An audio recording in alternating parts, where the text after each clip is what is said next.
Վերջերս մի հոլովակ ունեի, վերնագիրն էր 3 Մաչադո, երկուսը գրողներ էին, իսկ երրորդը Վենեսուելայի ընդդիմության առաջնորդներից մեկն էր կամ գլխավորը։ Այդ նյութի տակ գրառում կար, որ Մարիա Կորինա Մաչադոն իր մեդալը նվիրել է Տրամպին։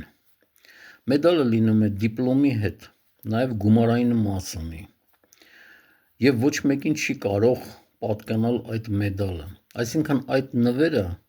զուտ սիմվոլիկ բնույթ է կրում։ Միևնույն է, այդ մեդալը իր դիպլոմի հետ գրանցված է այդ մարդու անունով։ Իսկ նման դեպքեր պատմության մեջ էլի են եղել։ Օրինակ ժամանակին Կուբայի բռնցքամարտի օլիմպիական չեմպիոններից մեկը իր օլիմպիական մեդալը նվիրեց Ֆիդել Կաստրոյին, բայց միևնույն է, օլիմպիական չեմպիոնը ինքն էր, եւ այդ մեդալը գրանցված էր հենց նրա անունով։